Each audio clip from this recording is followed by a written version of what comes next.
In the meantime, bankrupt Solyndra may have more companies soon. The green car battery maker A123, which has taken a $250 million stimulus grant, announcing now that significant losses make them doubt whether they can, quote, continue as a going concern.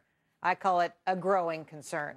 It's just a piece of the billions of dollars of the Energy Department has loaned to hybrid and electric car companies that are now failing. Joining me now, Paul Chesser, Associate Fellow at the National Legal and Policy Center. Hey, Paul, welcome back to the show. Always great to have you here. Let me tell you, this is crazy, is it not? I want to just show folks with some of these companies that got loans from the Department of Energy, the jobs that were promised but never delivered. You look at A123, we just talked about them. 2,200 jobs that were promised, never delivered. Dow Kokum, 230, Enter1, 1,450. The list goes on, and in every case, we've given these companies money, taxpayer money. Is this any surprise? Should I not be shocked? Well, it's hundreds of millions of dollars, and it just goes to show the theory of the Obama administration that if they build it, they will come.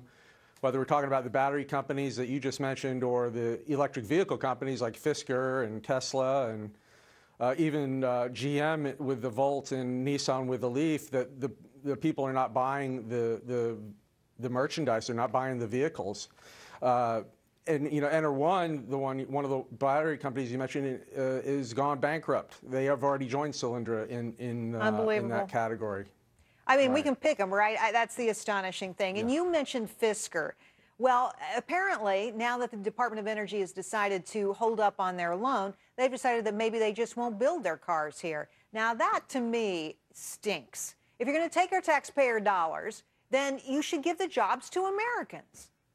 Exactly. Well, here's what happened with Fisker. They were awarded $529 million by the Department of Energy in stimulus, which has not stimulated much except for some high-cost vehicles for wealthy people. But Fisker is saying that $193 million that they've gotten so far before the Department of Energy cut them off went towards development, research for the Fisker Karma. And then the rest of the money, up to the $529 million, was supposed to go to a plant in Delaware where the real green jobs were supposed to be created. But the Department of Energy said, oh, Fisker, you're not doing a good enough job. So they've cut them off after $193 million.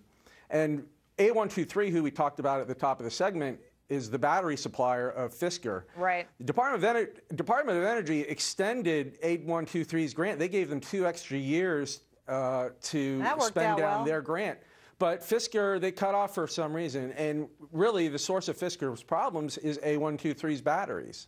Well, let's talk about, you know, I was mentioning broken promises before. Government-funded battery plants created just 31% of the promised jobs. Not even a third of the jobs that were promised were created by these battery plants. And, of course, you mentioned Fisker's problems created by A123, the battery company. And we've seen fires with Fisker. We've seen Consumer Reports test drives with the Fisker product. We just saw pictures of it, video of it. That went haywire. It's just crazy stuff. And let me get you to comment on one number here that I found incredibly compelling from some of the research. So when you look at the Green Car Program, we were supposed to have 1 million electric and hybrid vehicles on the road in 6 years. After 3 years, we have only 5% of that, 50,000. Why are we so off base on this?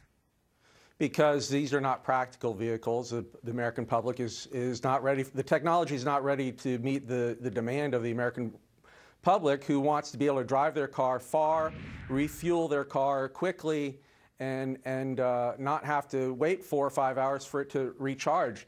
Nissan got $1.4 billion in a loan guarantee to refurbish a plant in Tennessee to build the Leaf. They say they'll be able to build 150,000 Leafs a year. Who's going to buy those? They're only selling a couple hundred Leafs a month. It makes absolutely no sense. And that's going to be another unmet promise as far as green jobs with Nissan. You sum it up well, Paul. Unmet promises. Thanks for coming on tonight. Great job as always. Pleasure to have you here.